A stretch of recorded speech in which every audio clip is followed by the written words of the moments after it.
Assalamualaikum warahmatullahi wabarakatuh. Perkenalkan, nama saya Dia Yunda Safara. Saya akan menjelaskan tentang periodisasi perkembangan. Yang pertama, pendahuluan.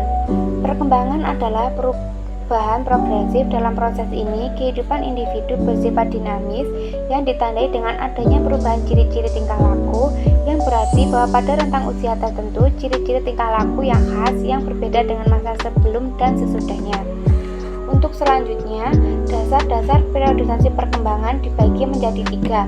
Yang pertama, periodisasi berdasarkan tinjauan biologis. Pada periodisasi ini, penetapan fase atau periode perkembangan didasarkan pada perubahan segi biologis atau timbulnya tanda biologis tertentu. Tokoh yang mengemukakan periodisasi semacam ini antara lain sebagai berikut. A. Aristoteles mengembangkan langsung melalui 3 fase. Fase pertama 0-3 tahun, periode anak kecil. Fase kedua 2-14 tahun, periode anak sekolah. Dan fase ketiga 14-21 tahun, periode dan remaja. B. Kretschmer menyatakan bahwa perkembangan berlangsung melalui 4 fase. Fase pertama 0-3 tahun, Wellings periode 1. Fase 3 7-13 tahun, Wulffs periode. Fase keempat 13-20 tahun, fase Sturges periode. Selanjutnya, periodisasi berdasarkan tinjauan diktatis. Periode ini dikembangkan berdasarkan pertimbangan jenis latihan atau pendidikan apa saja yang dibutuhkan anak pada rentang usia tertentu dan bagaimana cara memberikannya.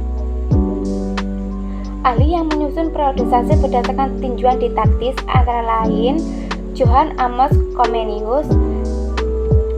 Menurut Comenius, tahap-tahap perkembangannya adalah sebagai berikut. Fase pertama 0-6 tahun, fase sekolah ibu. Fase kedua 6-12 tahun, sekolah bahasa ibu.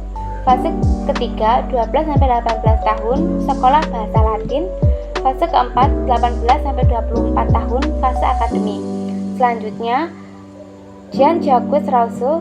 Menurut Rousseau, terhadap perkembangan terdiri dari 4 fase. Fase pertama 0-2 tahun, masa asuhan. Fase kedua 2-12 tahun, masa latihan jasmani dan indera. Fase ketiga 12-15 tahun, masa pendidikan akal. Dan fase keempat 15-20 tahun, masa pembentukan watak. Untuk selanjutnya, periodisasi berdasarkan tinjauan psikologis. Menurut Crow, semua individu yang sedang berkembang cenderung mengalami gejala psikologis yang khas sifatnya, yaitu trots atau guncangan psikologis yang terjadi 2 kali pada usia kurang lebih 3 tahun dan lebih dari 13 tahun. Para ahli fase-fase menurut Crow, fase 1 0-3 tahun, masa kanak-kanak awal. Fase kedua 3-13 tahun, masa keresesian sekolah. Fase ketiga 13-21 tahun, masa kematangan. Menurut Crow, tanda-tanda trust periode adalah munculnya sikap dan perilaku yang negatif, misalnya menjengkelkan, suka menentang, egois, semaunya sendiri. Dan menurut Elizabeth Behurlop berpendapat bahwa pada rentang usia tertentu dalam perkembangannya, setiap individu menunjukkan adanya pola-pola tingkah laku atau ciri-ciri psikologis yang khas, yang berbeda dengan masa sebelum dan sesudahnya. Atas dasar gejala-gejala tersebut, Hurlop kemudian mendeskripsikan periodisasi perkembangan menjadi sebagai berikut. Fase ke-1, konsepsi lahir atau masa pranatal. Fase kedua 0-14 hari, masa neonatus. Fase ketiga 14 hari sampai 2 tahun, masa bayi. Fase keempat 2-6 tahun, masa kanak-kanak awal. Fase kelima 6-12 tahun, masa kanak-kanak akhir. Fase ke-6 12-13 tahun, masa pubertas. Fase ke-7 13-15 tahun, masa remaja awal. Fase ke-8 15-18 tahun, masa remaja akhir. Fase ke-9 18-40 tahun, masa dewasa awal. Fase ke-10 40-60 tahun, masa usia pertengahan. dan fase ke-11 60 sampai meninggal masa lanjut usia.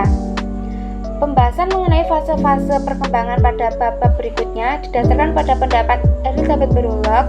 Mempertimbangkannya adalah: pertama, pendapat Burlock mengenai periodisasi bersifat menyeluruh, dimulai dari masa pranatal hingga masa lanjut usia.